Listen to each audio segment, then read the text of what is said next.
Hello, everyone. Hello. Welcome back to the Cosmic Maps. This is a 9-part series that I'm doing here on Instagram, also sharing this on YouTube. Say hello when you join me in.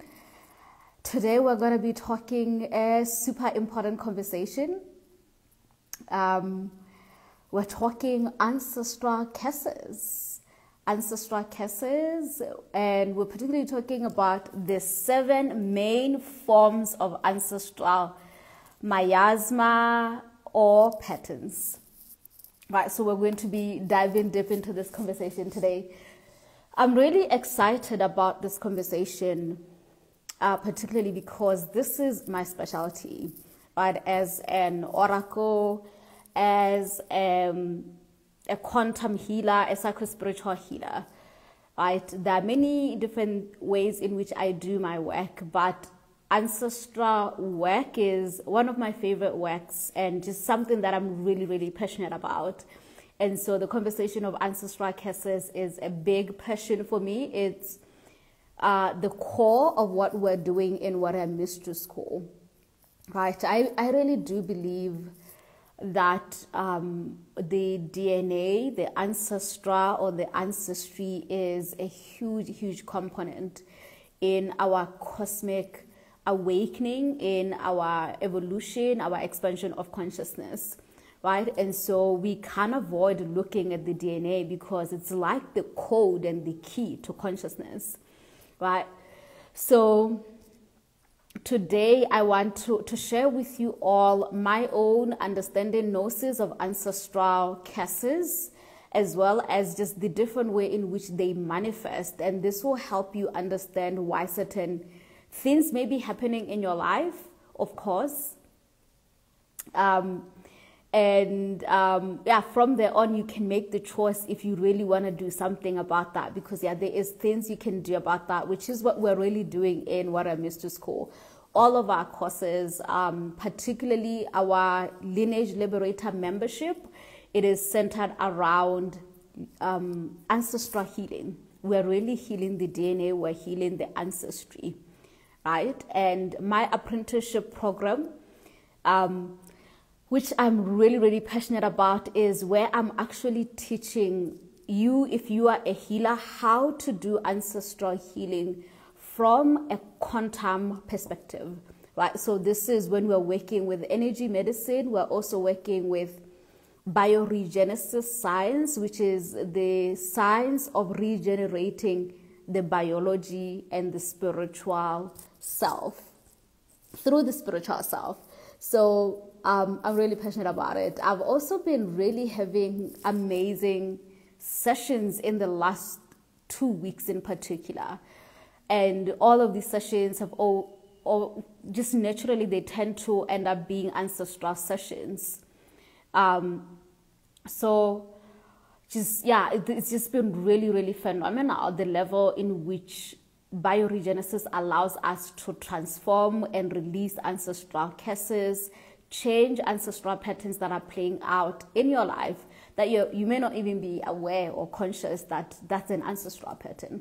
Right. So I'm going to be talking about these 7 main forms. These are my own synthesis. Like I've been obviously doing this work for 6 years now, noticed certain things and certain patterns, and I've been mapping ancestral curses and what they are. So I will be sharing from that perspective, right? And it's actually a really huge topic. So what I'm going to try to do is not go too deep into every one of them, but I just want to give you some maps just so that you can be like, oh, that's what's happening right there, right? So stay with me. And yes, Mai, you're saying that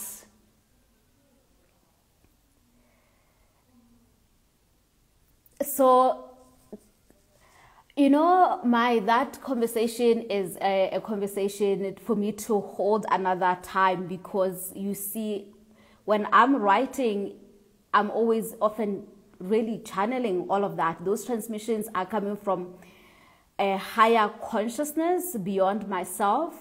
And I often perceive it as what you are interacting with is what we call codes, right? And when you are reading that, whether you are not able to understand it or not, what it's doing is actually it's working on your consciousness. It's unlocking aspects of your consciousness. So my words, my language, my writing, these are actually keys, right? So if I just do what like majority of people are doing, I am not facilitating that process, because I'm here to activate and awaken your consciousness.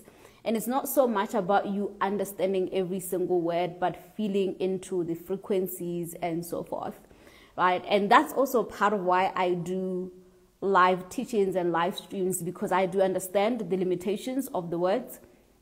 So I come here and I try to explain what I'm really saying, right? And with time, things start to make sense, right? So what I am writing, there may not be an English language for it yet, or not that there are no English language, but like if I write it a certain way, you're going to understand it the way you have understood that, and that is what I'm trying to help you transcend. That challenging aspect of what I'm saying, what I'm writing, that's the whole point. That's what transformation does, right? It's supposed to challenge you. It's supposed to help your mind grow beyond what it's used to. So if you want me to write exactly like all the other people, how would you grow, right? But it is definitely something I will take into consideration and try to meet everyone halfway. But I just wanted to also share that there is an actual purpose. It's a divine mission of mine actually to bring codes like that. And if throughout history, there's always been prophets who come and they speak, and what they sound like is very strange and different from people. But that's because when you are ushering future codes, future wisdom, this is the first time you're meeting that wisdom. So of course it will be difficult to understand, but that's how we begin to build and grow consciousness and expansion, right? But that is a comment that I get a lot, been getting my whole life. And it's been, my human gets it, and then my spirit is like, no, we're not going to do that. But I will do it. I will meet you guys halfway. Okay, hope that makes sense. Yes, okay, I will definitely do that, so that you can understand what is being offered. But like I said, what I'm offering, and this is why this is very difficult, what I'm offering is really ever what you have ever seen. I mean, you may have, of course, if you've ever experienced quantum healing. So I don't even really know how to explain it in a way that you would know, you know? So it's very difficult. And there's some people who come to my website and they see how much I charge, and they're like, this is how much you're charging for your consultations. And I'm like, I don't do consultations. What I do is deep healing work that is going to change the trajectory of your lineage. And you may not even see it in the moment, but like the future is going to change after a session with me. This happens all the time, right? So this is why, like I said, it's a conversation. But thank you for bringing that up. I will see what to do and how to meet you, how to do my divine mission, and also meet everyone where they are, right? Yes. Okay. So now to today's conversation, which is on ancestral curses. Who is ready? Are you excited?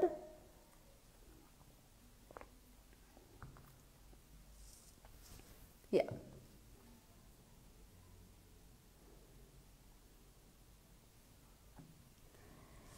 Yes.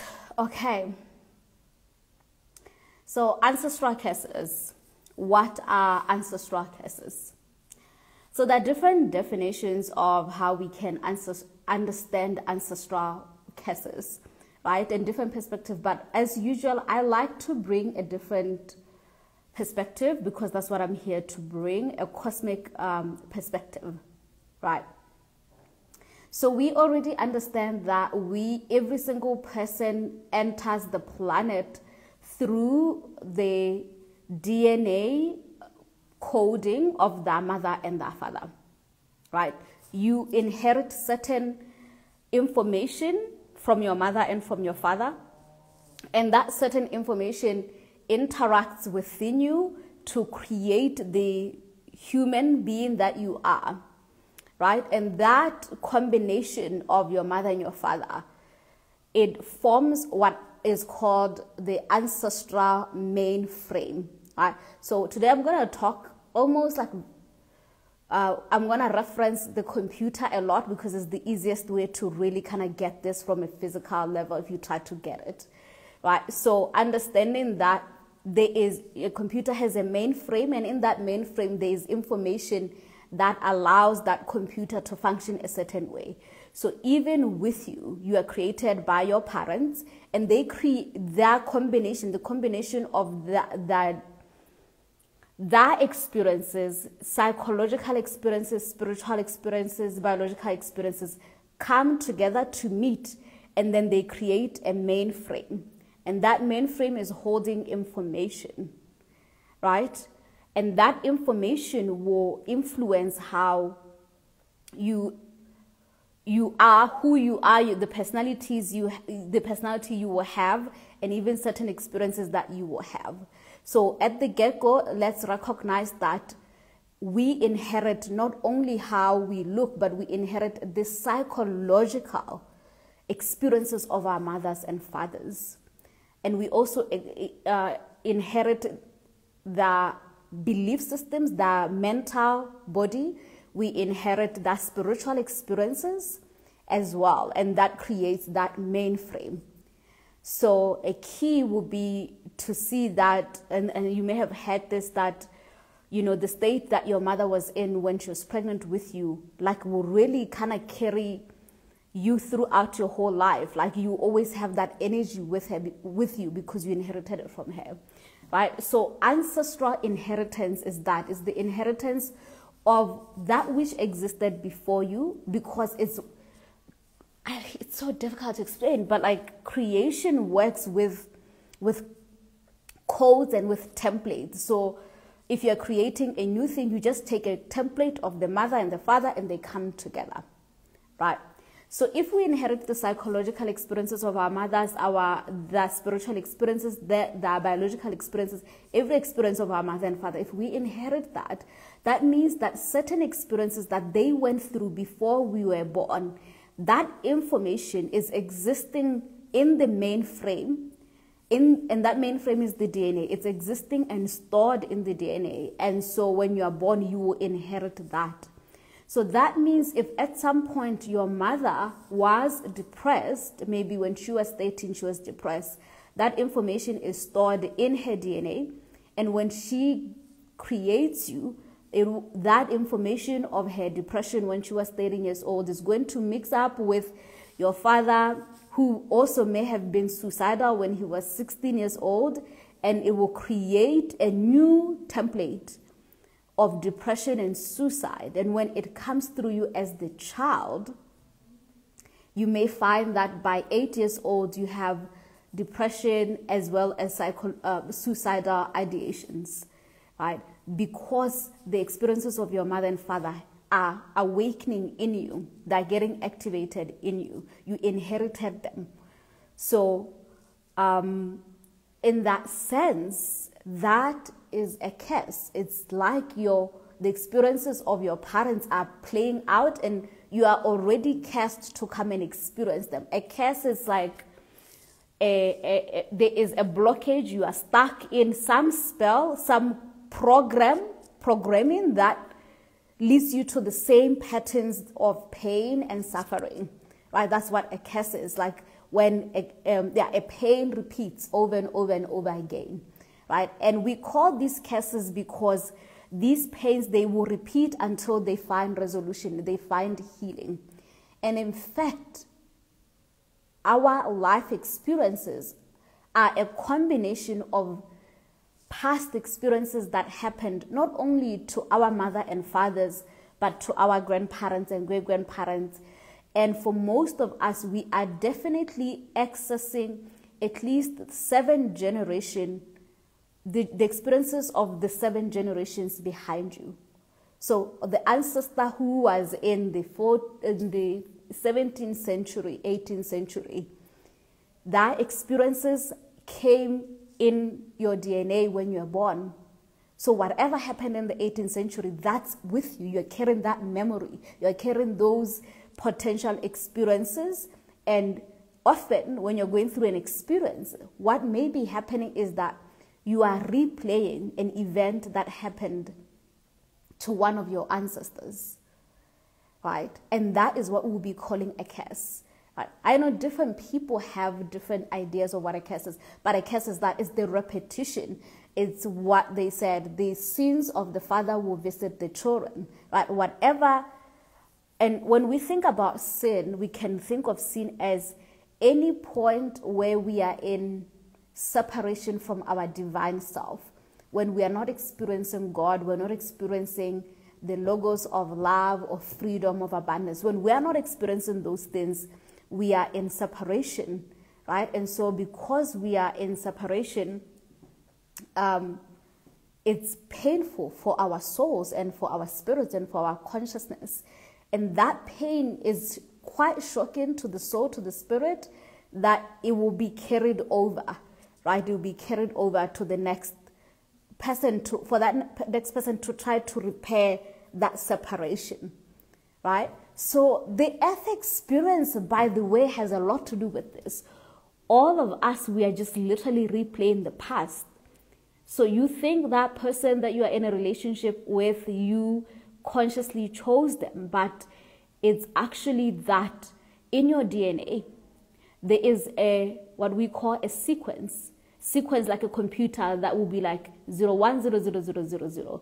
And in that DNA sequence, this is the sequence of attraction that your great-great-grandmother had.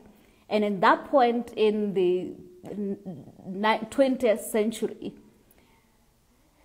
your grandmother was attracted to emotionally unavailable men who just came back from war, and she lived that experience of pain of not being able to connect with her beloved, right? And that pain stayed with her. And when she gave birth to her daughter or son, that information of going through a love that is disconnected, that doesn't have love or intimacy or connection, that information is sent to the child, and that child kind of carries it and they play it out. They find themselves also attracting emotionally unavailable partners until that pattern becomes part of the mainframe, such that now everyone who inherits this same DNA keeps finding themselves attracting emotionally unavailable people, because the DNA sequence, that's how I do a bit of my energy work, because I see them streaming in you. The DNA sequence, if you look with your divine eyes, every one of us, we have like these information streaming in. So that DNA sequence is informing us that this is what this person is bringing, attracting, right? So that is then what will be like, it's a curse, because we'll find you, your mother, your grandmother having the same relationship patterns, attracting the same people, just in different bodies, the same emotional predispositions, psychological predispositions, right? That is a curse from a cosmic perspective, right? There are other ways, and I go deeper into what this may look like also in my training, right? But I want us to work with this idea because it's actually the fundamental objective experience of what's really happening when we talk about curses. It's easy to think curses means there is someone outside cursing you. And that is possible, and that is a huge part of our world as well. But if we can first understand this one, the reason why I want us to understand this one is because everyone always skips this perspective. We always go into someone is bewitching this family, and then we do everything, all the cleanses to try to stop the black magic. And it keeps happening over and over because the ancestral mainframe is not changing. The DNA sequence, it's in you. It's not someone projected, it's in you. You inherited it through the blood. And it's not going to just be changed just with cleanses. It also needs you to go internally to process that pain and deal with that pain and work with that ancestor who started the pattern to release it at its core, at the source. Right? So when we're talking bioregenesis, we're talking about, when I talk about I'm going to be recoding DNA sequences, I mean we are literally going to this DNA. Remember last time I said it's in the etheric, it's quantum. We're talking about spiritual DNA. It's in the spirit, this information. So we have to go into the spirit realm and literally recode it, right? Change it, give the DNA a new information to say, hey, we don't attract emotionally unavailable partners. Moving forward, we attract emotionally available partners.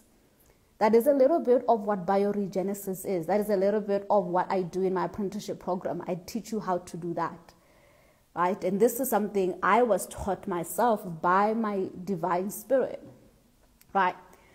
Let me know if you're following. Gotta sip because I just kind of dropped some big information here. So the 7 main forms of patterns that tend to play out universally, actually, in most lineages. And I want you can map this for yourself. Observe certain experiences that are happening in your family. That will mean that somewhere in your lineage there was an ancestor who went through these particular experiences, and when they went through these experiences, that information was sent into the DNA, and now everyone who has inherited that DNA, they kind of keep finding themselves experiencing similar. Not everyone, some of the people who inherited that will experience these things, right? So this is gonna get a bit heavy and intense because we're gonna talk.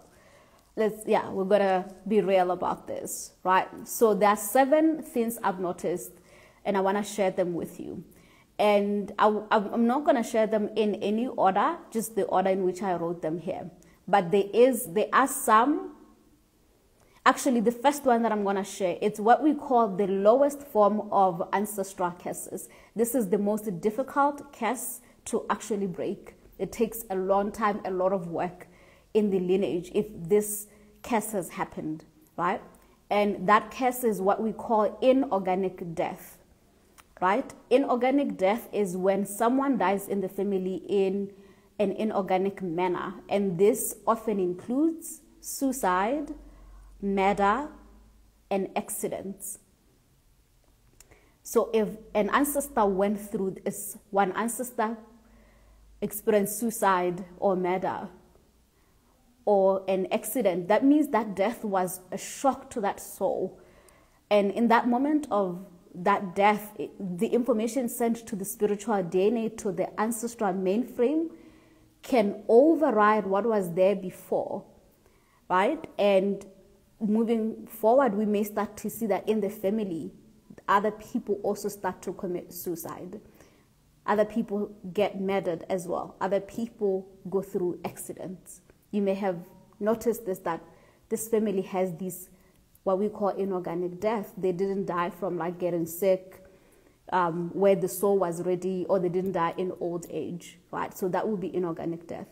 This is like one of the reasons why, for example, people look down on like suicide, is because suicide is it's actually the hardest one out of the inorganic death, because the soul is, when it leaves the body, it's in shock, and what happens after that moment of death is also very, very complex. It's much more, it's even shocking as well for that soul, and it's very difficult to purify and cleanse that soul once it has transitioned in that, because it would have taken the choice to do that, right?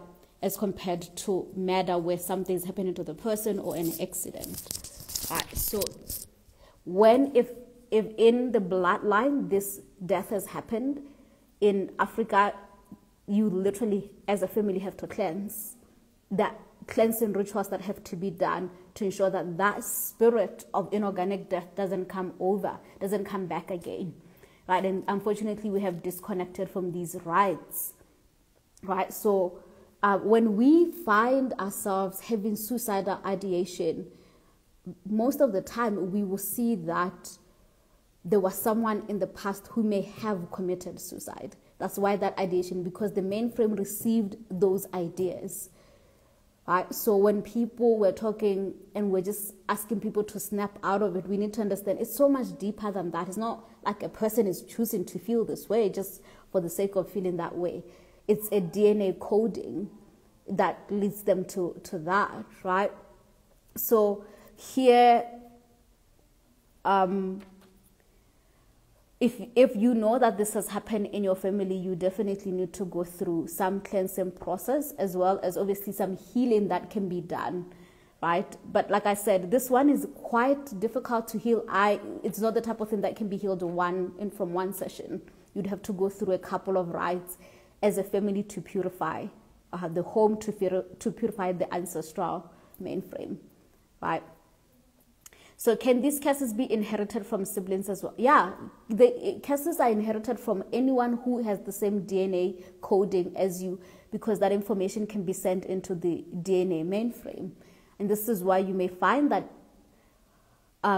siblings experience the same thing. But in that case, likely what's happening is that you both inherited the DNA from one of your parents through that lineage. It's just that it happens to be happening to both of you. It doesn't mean you took it from the sibling. It was that code was already in you. It was just dormant. And it can get activated, yes, because you're seeing your sibling or whatever would have led to the activation of that.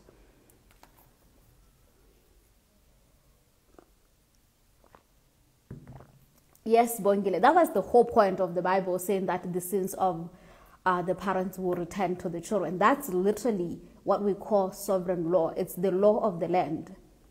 It's not something we can deny. It happens, right? So that would be inorganic death. And then the second one, this one is also very big and also quite difficult to heal, is what I call sexual egregores. Right? Sexual egregores is essentially any sexual violation that happens in the family, any sexual siphoning, sexual disempowerment that happens, right? Whenever this has happened, we must recognize that any sexual violation is an attack on the core or the portal of life, which is the sacral center, the reproductive system, the womb, right? And it's different for the man, but that is human beings enter this world through that portal. That tells you that portal is literally the most important portal we have, right? So if there is a violation of that is really like, it really affects someone's life force, right? And it takes a long time to repair that kind of violation. And you may notice how when there has been a sexual violation in the family, it tends to repeat. Or how some people have went through sexual violation, it may happen again, right? Because the sequence of sexual egregore is very shocking to the soul, that the soul will try to do everything to heal this. And sometimes when the soul wants to heal something, it keeps bringing awareness to it by repeating it even more frequently, because it's really devastating for, just even at a physical level, it's devastating to go through that, right? So it's obviously even devastating to the soul, right? This is why our world is filled with this sexual, I call them egregore. What is an egregore? An egregore is a spirit that is created from pain. So when we go through any pain, but particularly, let's say, sexual violation, most humans actually go into a state of shock that they disconnect in the moment of that pain kind of like exit, and there's a separation, and that pain leaves attached to this person almost as a Satan spirit outside you. And it will literally always be hanging all over you. And sometimes egregores are what people will call a spiritual husband. It will be really that your pain has mutated itself and it has started to function as its own energy, its own spirit, right? In African spiritual, not African culture, the idea of a tokolosi, for example, right?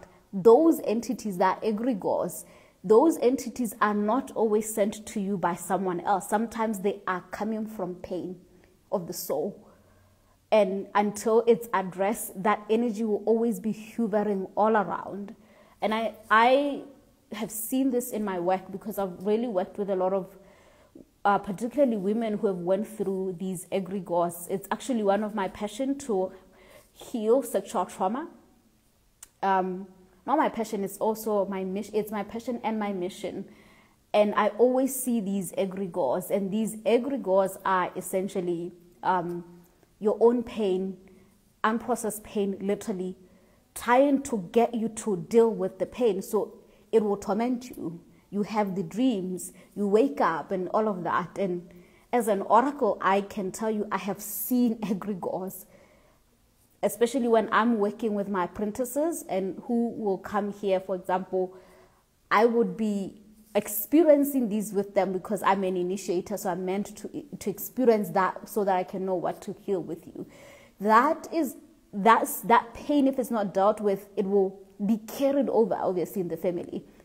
And the next generation will experience a similar pattern. But as you can see, I'm not even going deep to how does that happen, because that's what I really break down even more in my classes, right? So that's the second case. I did say today is going to be deep and it's going to be real, right?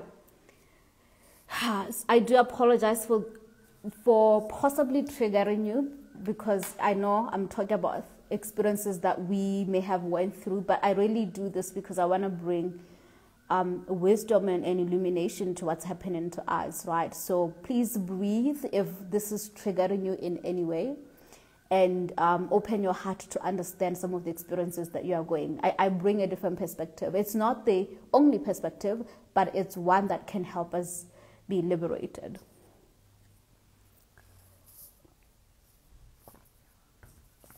Okay, so then the third ancestral case is what I call psychological disturbances. Psychological disturbances is all the mental illnesses we could think of, right? So, and most people can recognize a mental disturbance or a mental illness when someone has went for treatment for that mental illness. So here we're talking abnormal psychology, mental disorders, and most of us, we can see that from a perspective of our family members having mental breakdowns or experiencing your schizophrenia, your bipolar, and so on. What's happened is that there's been a disturbance in the psychological realms, the mental and sometimes the emotional realm. And that disturbance has created an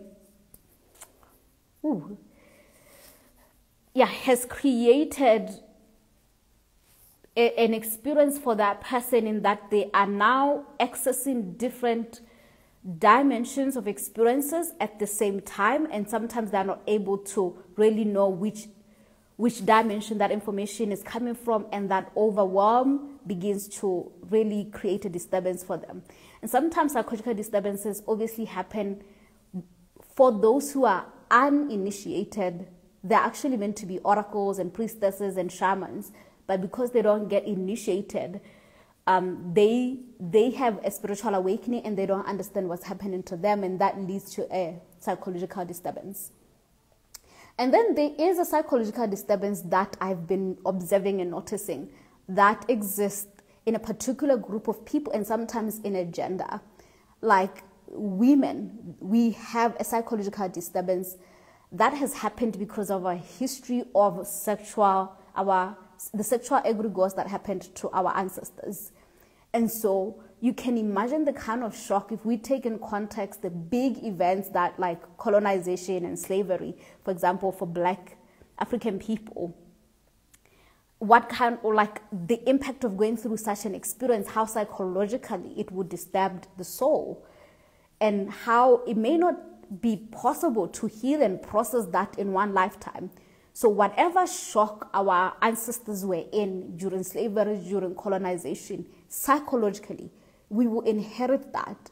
And this is why you may find yourself having, like, I find that women, African women in particular, we have this shadow of control, right? And the shadow of control, we want to control things. I've seen this with almost every woman I've ever met. And that control comes actually from the fear of feeling unsafe. And that's because in our past, there has been moments of infiltration, and we lost our sense of safety. So now we have this chronic desire to control things. And it can be in a way that actually in your psyche, that's a disturbance. It's not natural. It's not your nature, right? And the same is also true. Oh, I've been mapping this one. There's a whole conversation around empath and narcissist, and a huge conversation around how narcissism is like so perverse right now, and the conversation around it coming through the male consciousness in particular. It doesn't mean it's not also in the women, but the conversation in the streets are about the men and narcissism. The thing is, that is actually also a psychological disturbance. Something happened to the male psyche, and as part of self-preservation, they've had to literally focus on the self. And that focus on the self has led to what we're experiencing, the unavailable fathers, the fathers that leave their children, the unavailable partners, emotionally unavailable partners who, even if you try to explain to them that we need to talk and be connected, it's like they don't get it. Have you ever felt that? Like if you try to communicate and it's like they don't get it. And it's like, what's going on? How come you're not getting it? That's because there is a thing that happened in the collective male consciousness in the same era where there was slavery and colonization, for example. Something happened to them as well, to their mind. Because you can imagine what it's like to be forced to go to war, what it's like to be forced to witness your children and your women be violated, what that does to the psyche.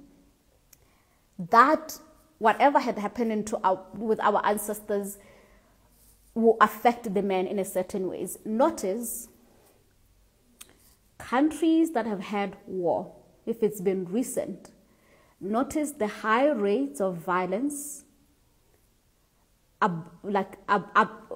abandonment that the male will do to the current generation. That is an impact of the past, the coming through, manifesting in those men. That is psychological disturbance, because we didn't deal with the impact of war in that consciousness. Right? So this is why in ancient times when war happened, there would be a big cleansing for the souls that went through that war. But many of in recent times, that has not been happening. Cleansings have not been happening in our lands. And so we are literally seeing the impact of that. Right? So a little bit about that. Big conversation, like I said. Are you with me? Let me know what's speaking to you in the chat. I tend to just go really deep sometimes, I know.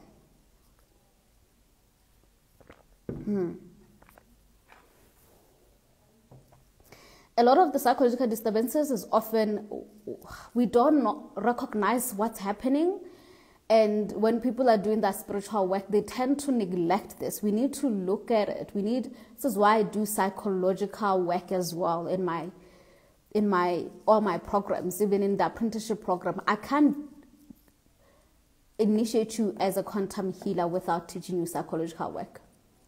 Because a lot of what we're seeing is this case is big right now. This is why there's a high level of mental illnesses in our world, right? Yeah, the reason for that is a DNA conversation.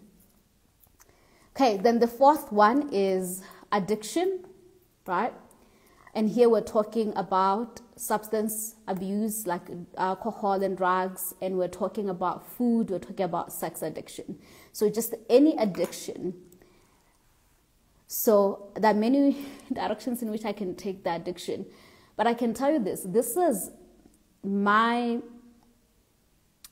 when I was going through my elemental training, when I was being initiated into that awareness of the elemental, one of my guides basically explained to me that there is a spirit of cocaine, a spirit of alcohol. What I mean by that, like there is a consciousness, a spirit that literally takes over people, and they find themselves doing cocaine, and that then addicted to that because the actual event is a spiritual event. Same with food, same with sex, but particularly the drugs. That's where I literally saw that. There's so much I can say about that. But so addiction is literally often when we are either having these other cases and we are overwhelmed and we don't know how to process all of the experiences that we are going through, and we are vulnerable, and our spiritual temple is weakened because we inherited maybe different ancestral cases, and so we become vulnerable to these spirits, right? And these spirits then become like the addictions. At first they become a source of self-soothing, of healing the self, or just trying to avoid your pain, right? You are led to the food, to the sex, to the drugs, to the alcohol, right? It in the surface it looks like that, but something underneath is happening. And what's underneath is that often I find that the people who are having these different addictions, they're often lineage liberators, actually. They're often genetic path cutters that are here to change the DNA mainframe. And they are often people who can't avoid the pain. And unfortunately, because there's no proper guidance for them, because if they were recognized from before, they would have been supported and initiated into understanding what they're here to do from a spiritual level, they end up being vulnerable and overwhelmed, and then they self-soothe with these different addictions, right? So for example, someone who's addicted to food, it will be because they are aware and overwhelmed by the emotional pain of the family. And with the drugs and all of that, when it comes to drugs, it's often heavy cases, like inorganic death often is connected to that, sexual egregores, right? So that person is sensing these energies that no one is talking about in the family. And that spirit is restless, and then that led to that, right? So it's just a whole big old complex thing. So this is why there's often a pattern as well in the family where there's always, that addiction is always, we can trace it. We will always find it, right?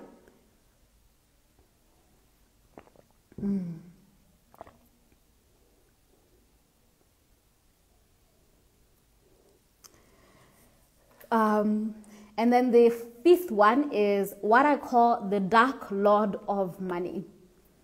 The Dark Lord of Money. I'm particularly calling it the Dark Lord of Money because money as a resource or as an idea or as part of like our collective experience is a neutral thing, right? Like money is just a neutral thing that we've decided that we will use as part of exchange of services, exchange of energies. Also, just for our awareness, commerce, exchange of energy, exchange of resources, it's actually a cosmic thing. It's not something human beings created. We are always in commerce, even in the spirit realm. We are always exchanging ideas and energies. So we cannot say money is the source of something. Money is literally part of the laws that we will exchange. Just by existence, you are constantly changing your energies with others, right? Now, money can be used to create suffering. And there can be a consciousness that does that.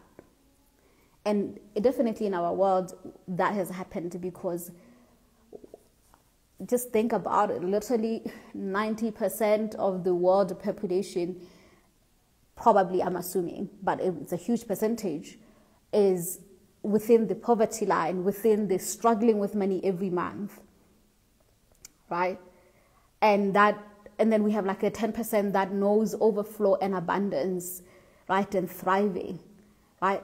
But besides that, we have seen just the pain that money can create in relationships, in families, right? Whether it's about the having the money or not having the money, the way it plays out and it affects and fragments and creates separation.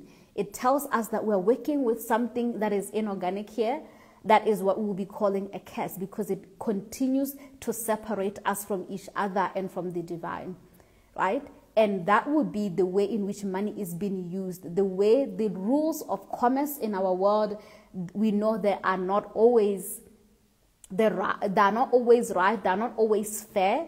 And we also know inheritance. We know that, for example, if we take the bigger conversation of like what has happened to a particular land, if your land was taken away from you and you had to go restart, how that puts you on a disadvantage in terms of what you're going to be able to exchange to create more resources for yourself. So already just being born in a family that lost its land puts you in a disadvantage. And the loss of your land is the loss of resources. That's the loss of money. And that's the curse. So many people, right, we can see, I've always been bothered, like, what is going on with Africa and the state of African countries? Why we are, like, poverty is at the level in which it's at. And then you look at the bigger context of what has historically happened, right? Then it makes sense, because many Africans had to move from one land into another. Our resources were taken or misused, or we were cheated out of them. Our lands were taken. Of course, it makes sense that we are the generation that is struggling to keep up, to have the money and so on, because this is an after effect of events that happened before. That is a curse. Right? And when they say money is the root of evil, we're really trying to talk about this idea of like resources and commerce and not having access to it. And lately my guardians have been teaching me to look at money as a resource, because the moment you start to look at it as, oh, it's something I don't have, I'm in scarcity with it, you are being pulled into the spell that you don't have it and you never have it, instead of understanding that it's just a resource and resources can be created again and again, no matter what has happened, right? But of course, there are times where we actually need to address this spiritually, most of the time, honestly, to cleanse whatever your history is it that you lost land somewhere? Is it that you had to restart? For most people, it's that, like if I take, disadvantaged homes, lands, it's often that conversation of when we go back historically, our land was taken from us. Right? So, yeah, of course, we don't have money now. Right? So when we are doing money work, and this is what I teach my students who are here to bring teachings of money coaching, that you can't just tell people to go budget and to do this and this and this, and then you think that's the whole end of the story. This is why, even in particular, as African people, Black people, or people who have a history of their land being taken, it takes us longer to create wealth because we're already disadvantaged, right? And that's how that curse is playing out, right? And then there's also just other ways in which it's playing out in your mind, the belief systems that you have inherited, right? I'm in Lineage Legacy. I am teaching and working with Nonfaleka, who's a money coach, to help healers literally break this curse, because that curse is part of why so many healers are currently really struggling to do the work that they're here to do, which is us healing all these miasmas, these patterns I'm talking about. How many healers right now cannot be full-time healers because they need money and they're not able to make money from their healing work? Even recognize your own consciousness, the way it automatically diminishes certain skills that actually have the potential create exponential growth and healing for you and your lineage. That consciousness, the way, for example, I'm going to put it bluntly, the way people approach healing and how healing is the last thing in your mind. You rather get the iPad or whatever, because we have been convinced that this is where we're supposed to be spending our resources on, your money on, instead of understanding we need to be spending resources on what can create a legacy, what can create a new pathway. Since we all lost the land, not all of us, but many of us, we have to restart from somewhere. So we don't think that way. It's by design that you don't think that way. It's by design that none of us were ever taught money or finances in the education system, to keep you in enslavement. And that's what a curse does. It keeps you in a spell, in a loop, in a pattern. And your whole life, you're constantly struggling with this money, year in and year out, right? I have seen just the devastation of money. It's just, yeah.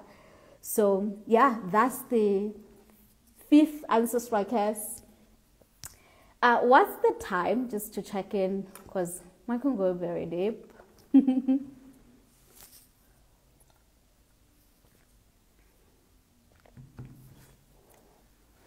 Please feel free to send me any questions that you have in the Q&A so I can jump into that.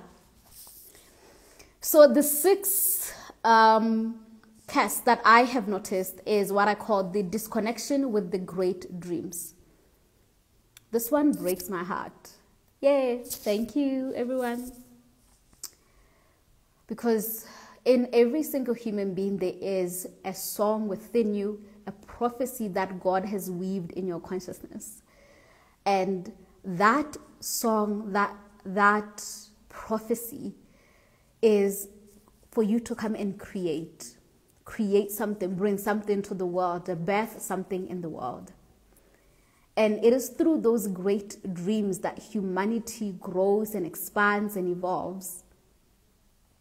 It's through that we literally bring heaven on earth, bring God into this world, right? Through creation, because God is a creator and we were made in his image, so we are given the ability to create. But we know many of our ancestors who transitioned with their dreams, never having cooked, never having created the songs, not writing the books, not doing the healing, not doing whatever the great dream is. But what's even more sad is that we are repeating that same curse, that pattern. It's playing out even right now. I see it with so many of us in this community. We know we're so gifted with so many things, but somehow we find ourselves stuck in places that we're good at them, and yes, we get the money at the end of the month, and we're at a point where we can tolerate the work, but we know this is not the great dream. This is not the prophecy God spoke about my life. And somehow, because often of the other curses that are playing out and keeping you there, the dark lord of money tends to work with the disconnection of the great dreams, because many people are not leaping into that prophecy because of this money thing. Right? Many people, I ask them, why you're not a healer, when they know and they really want to do this. Also, I know I'm just using the healer thing because I'm a healer, so I know whatever your dream is, all of it doesn't have to be healing. It's valid. It's what you're here to do. You're not leaping into it because the dark lord of money has convinced you and locked you into feeling that you can't do this. You need money to survive. You need money to thrive and so on. And the truth is, the system has been created in a way that even if you do pursue your dreams, it is almost designed to make that journey so difficult that you will quit if you do not have the support, if you don't have the understanding of what's really happening. But I want us to know that this is a curse, that you haven't yet pursued what you're doing. That's because the grandmothers before you didn't pursue what they were here to do. The grandfathers before you didn't pursue what they were here to do. So that means so many prophecies never fulfilled, never brought to this earth. So many creations that die in the mind, never alchemized, never grounded in this earth. So many innovations never brought, and this used to bother me so much. Like, I may be speaking to the African human because I'm African and that's the context that I know, but used to be bothered, like, why isn't that, like, African people are not creating computers and airplanes and all these high level technologies, right? Of course, we understand now that this is obviously a connection with all the other cases we've spoken about. We are here because of events that happened in the past. It is not that African people are not intelligent or geniuses, or they don't have these ideas, that these prophecies are not they're not alive in their souls, in their spirits. They are. But it's all the different ways we have been disadvantaged, and all the different ways these patterns that I've spoken about, the inorganic death, the sexual egregores, the psychological disturbances, the addictions, the dark lord of money, it all kind of plays out and creates this point where you find yourself stuck and you're not able to move. You want to. And also just want to talk about how even when you leap, my friend, Nonofang, it calls it like an octopus, right? Like there's this octopus just holding you, and you try to, move and you can't move. And it's like you have to remove the octopus. And each octopus, we can think of it as a curse. Have to remove this curse for me to be free. That's what liberation is all about. And that's what we're doing. We're trying to remove this octopus that's holding you, and there's mud that's keeping you stuck. So this is the battle that's happening in your life. That is what we mean by spiritual warfare. That's how spiritual warfare manifests in your life, by the way. Spiritual warfare isn't only just about you feeling and sensing spirits, dark spirits around you. Spiritual warfare is your life, because you are fighting with principalities, with past events that you consciously you are not there for, but somehow they're playing out and affecting and influencing you today. Right? And I love to teach about ancestral curses because I want you to understand that certain things happen in your life, and it's almost as if you were never ever going to avoid them, because by virtue of being human and inheriting the DNA, you received sequences that lead to certain experiences. I teach this not to disempower you, but to empower you to understand why things are happening. Because, of course, there is the good news, which I will share after the last curse. The last curse is what I call the separation of the divine unions. This one is really super important to me, because this has been a curse I've been battling for 3 years, and finally won that battle when I connected with my divine union. But I do come from a lineage where divine unions or relationships, sacred relationships, or I guess the most common name for that would be twin flames, right? I like to call it genetic equals. Yes, we were designed and created by God. The prophecy was that we, men and women, belong to each other. And not necessarily just in that sense, but essentially human beings were designed to relate. And we're meant to experience beautiful relationships, right relating. That is our nature, that is the prophecy. However, events that have happened in the past, and I've been tracking the divine union events, like what started this curse collectively, right? Many of us, the separation, this curse was actually implemented in Egypt, in ancient Egypt. Some of it was also in Atlantis, but we can also even go into our recent past. Look at how the separation of divine unions is literally the breakdown of the nuclear family. That's how to think about it as well. We are living in a time where the high rates of single parenthood is in the rise, and it's constantly increasing. We are living in a community where, like, 2 months relationships or the breaking up is so normal. At some point, it's almost kind of like cool. Here, my little cousin, when she tells me she's still in university, and just like how bad it gets with each generation in terms of relationships, you know, and that's because the most powerful prophecy, powerful gift humanity has is union. It is through union that all these curses I've spoken about can dissolve. Because the power within the feminine and the power within the masculine, when they come together, think about it. Through the act of the physical union of a masculine and a feminine, actually male and female, a whole human being can be created. That means that we can create.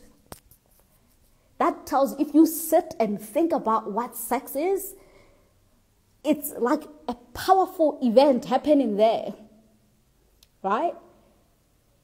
Because like that's literally a reflection that we are co-creators with God. We have the ability to bring humans into this world. So that tells you that's medicine. That's a miracle. So we constantly experience miracles, but these miracles now there's been a separation such that we have less and less of these miraculous events happening, because it doesn't matter how old you are, it doesn't matter how spiritually cultivated you are, it doesn't matter how much of the Christ energy you carry. If you are a child and your parents separated, that pain is so overwhelmingly painful that you carry it with you. And why? Because union is a primordial law, and it's like something has happened fundamentally to the soul that the soul cannot resolve. It struggles with that. This is why the impact of it tends to be really big, and that's why we're seeing the pain we are all collectively going through since we started experiencing this separation of unions, right?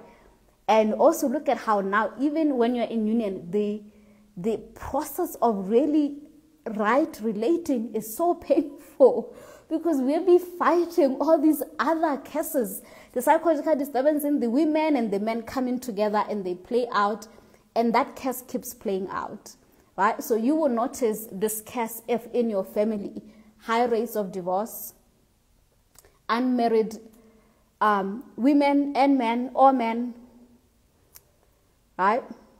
In my lineage, when I started to realize, oh my God, this is a case, I was noticing where all the women, not only were they single, unmarried, but these were women who could go 6 years with no relationship. And we are beautiful women. My women folk are beautiful, but they will be single, no drop of male coming through. It's like, this is unreal. What is going on? But what's interesting is that our great-grandparents were in union, because the disintegration of the separation of union, particularly in the African context, is actually recent. Well, I mean, there is a bigger story beyond that, but we see that breakdown because our ancestors had found precautions, and you'd find this with indigenous cultures, where they found and fought this case through arranged marriages. Those arranged marriages, they were actually fighting this case, because then people could be in union and raise their children together, even if they were not in love from the beginning. But the unity and the what that did to families was more important in our ancestors' lives or perspective. And this was happening like 100 years ago, right? So most of us, the separation, we're seeing it also reenacted only in this last 100 years. This high rate of singlehood. So this is where you find that your great-grandparents, they were married, but your grandparents, that's when things started to go off, right? Yes. Okay, those are the 7 forms. It doesn't mean there aren't other cases. There are many, many others, but these are the main ones that I see that a lot of us are struggling with, right? So the big question, can we heal these cases? Yes, we can.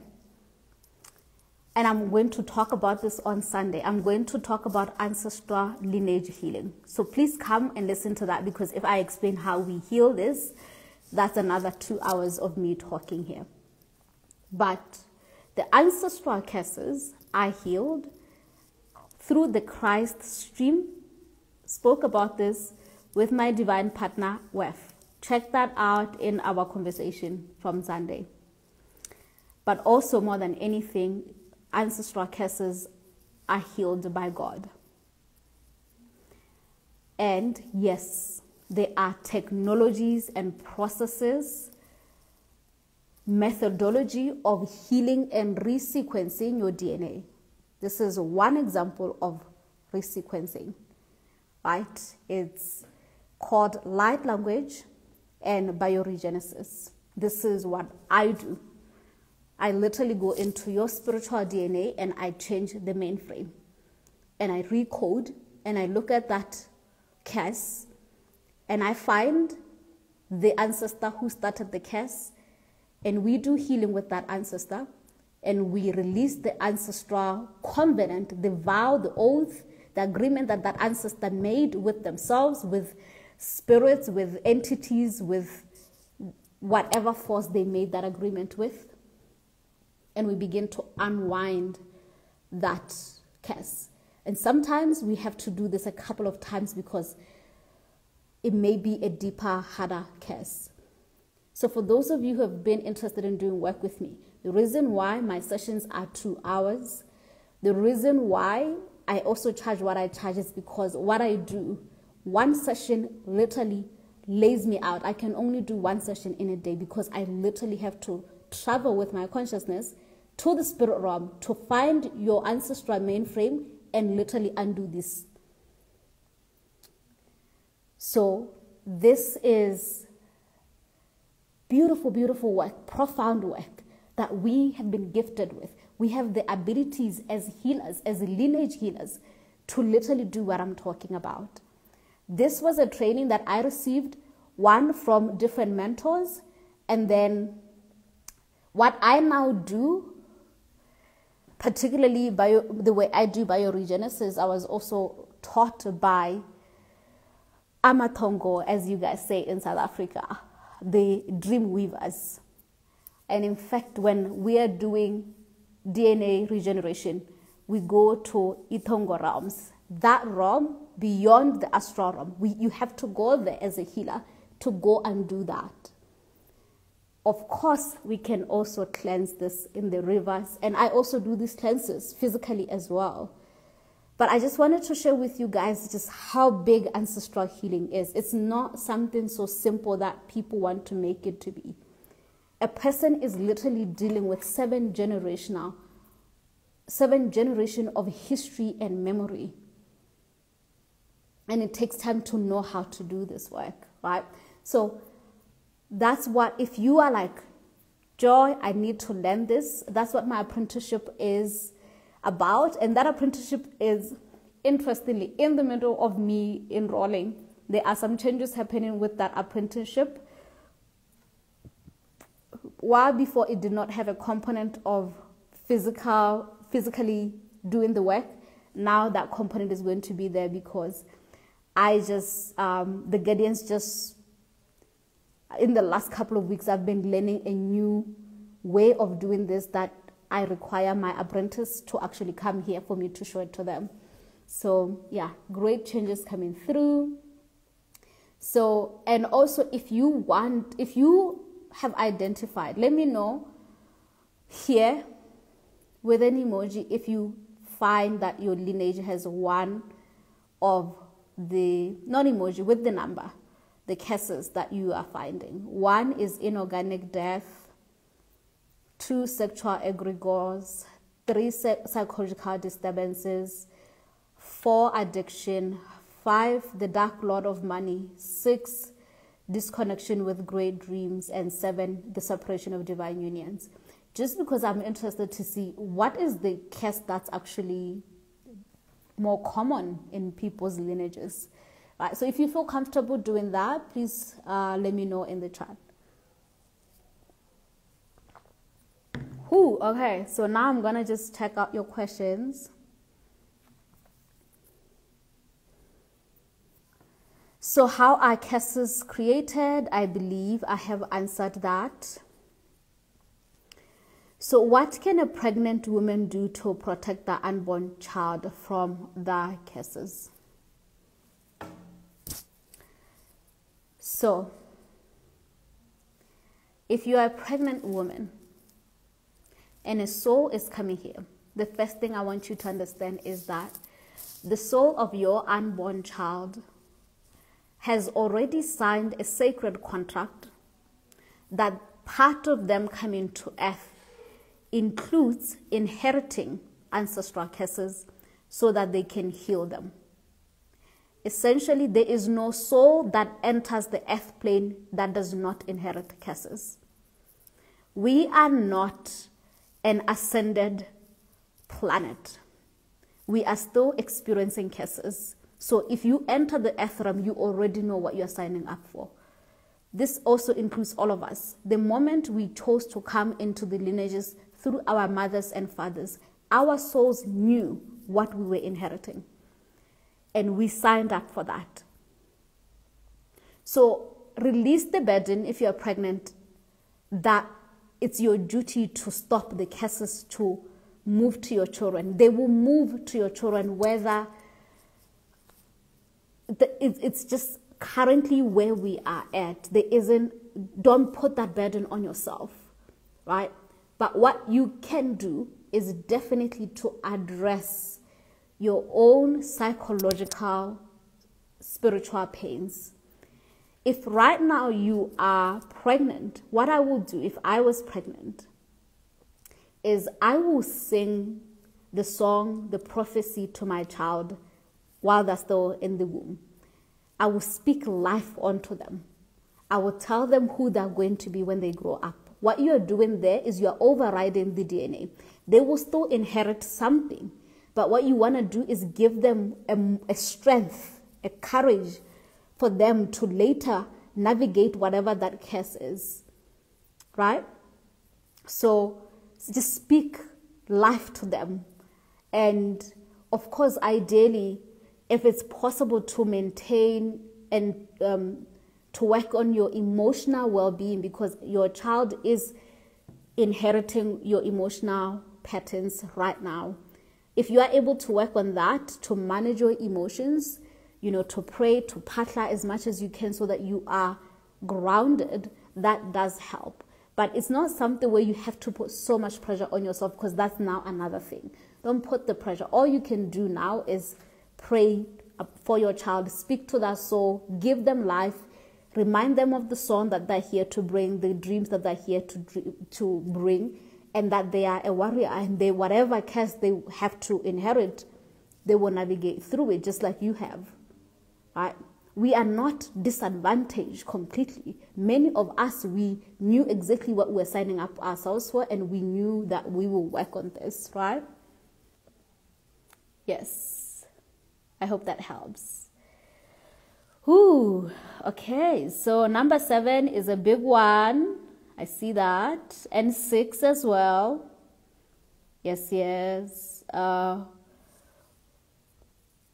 Number 2 as well. Yes, that one is always big. And we've got 3 psychological disturbances, addiction, and money. Yeah, that sounds just about right. So if a parent heals that trauma curses after a child is living, does this resolve in the child automatically? When you heal, take, for example, let's say a curse you inherited is a psychological disturbance. A psychological disturbance, let's say maybe you inherited from your grandmother anger, right? And you find yourself struggling with anger. You are, some people may have said you are an angry person, right? Because you're constantly angry. If you go deal with that, you see, you process that anger from your grandmother, you resolved it. What happens is you become less and less angry. And what happens is you start to speak to your child with love. They don't experience the angry version of you. They experience a loving parent.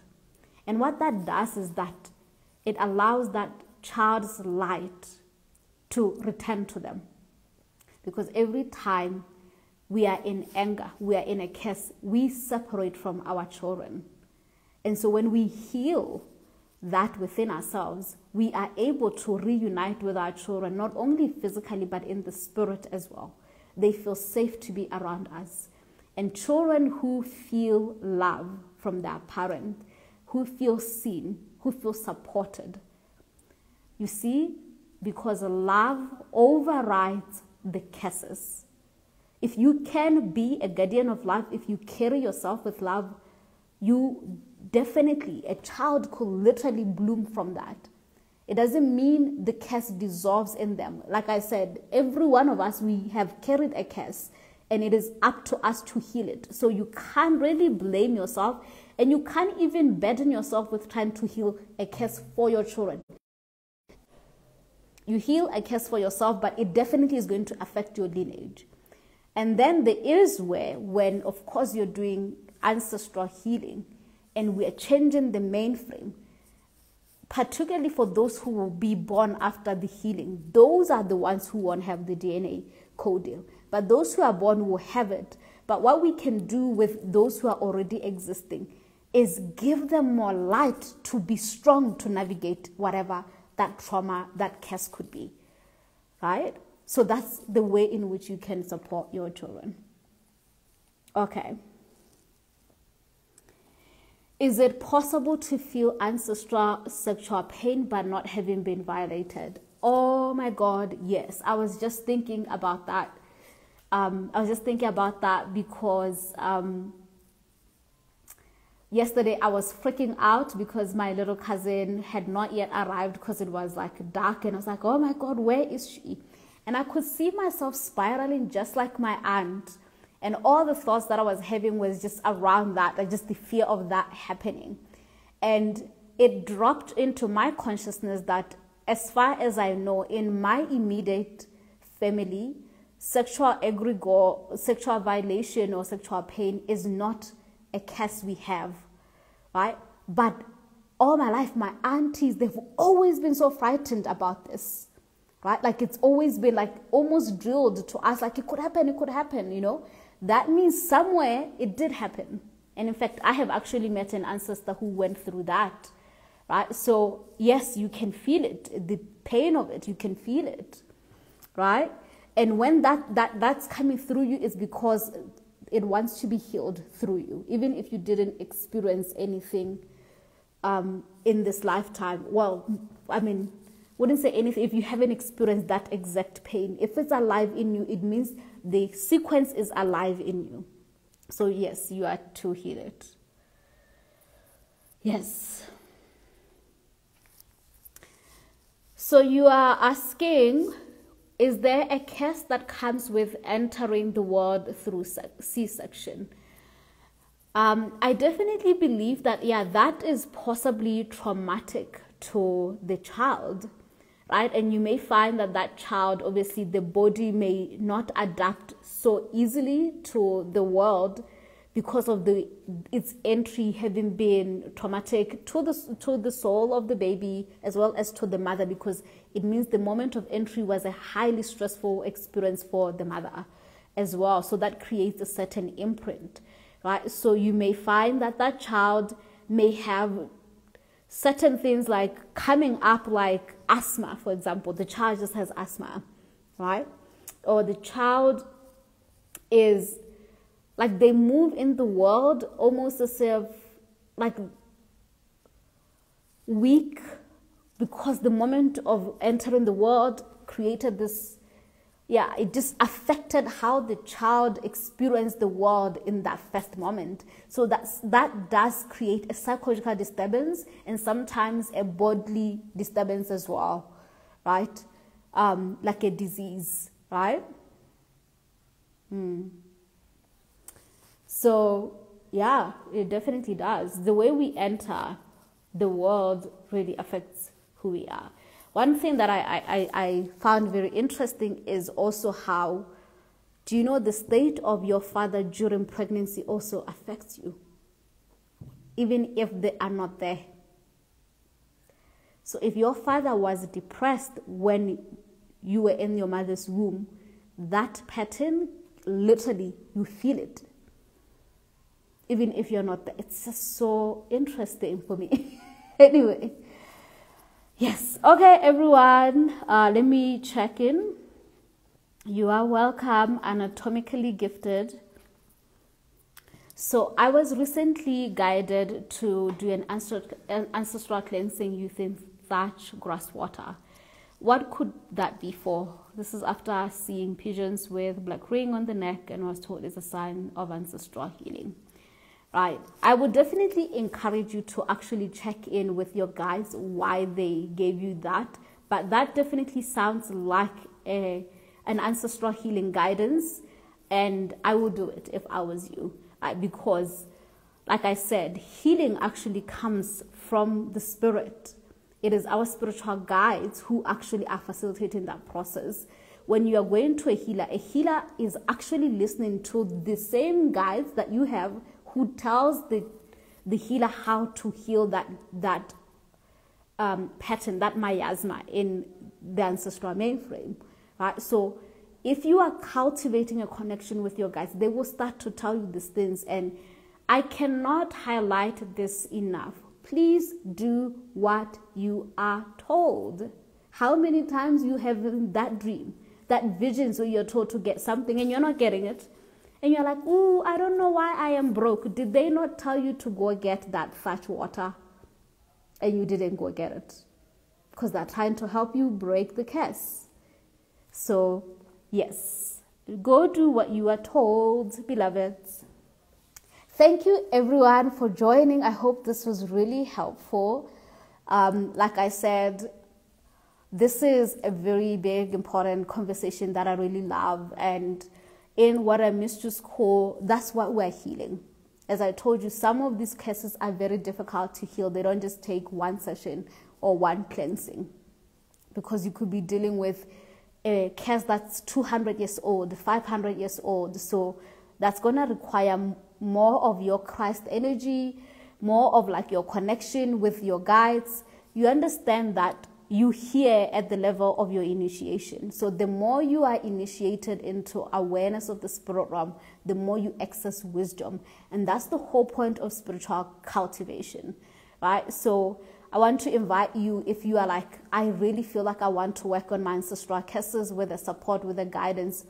If you are wanting to do that, the Lineage Liberator membership, right? This membership is really, really powerful.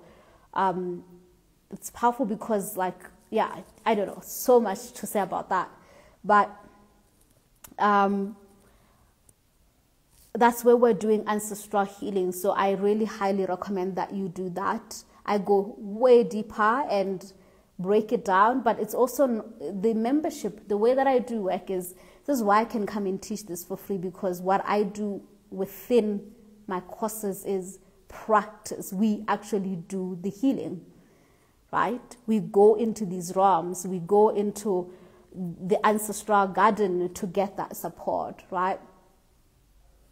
So please, if you are a beginner, if you have not done this, come and we're going to be working on these cases. And if you are a healer and you really want to learn this unique modality of ancestral healing, my apprenticeship is that. I'm really excited for those who are going to experience this, because it's honestly phenomenal. Just this past week, I've been having sessions that just mind blow me. I'm just like, what is this? It's magic. It's beautiful. So I would love to share these gifts with you, right? So for those who are joining now, please go to the beginning of this because I spoke about money, for example. I spoke about all the cases, well, not all of them, right? I spoke about the 7 main ones that we are really struggling with. Yes, so you can re-listen to that, Gypsy. And you can join me on Sunday where I'm going to talk about how we do ancestral lineage healing, the different ways to do that, including what you can begin doing if you are not at a level of investing right now, or if you don't have the space, or whatever your reason is. I'll give you some ideas, some keys on what you can do. All right. Bye, everyone.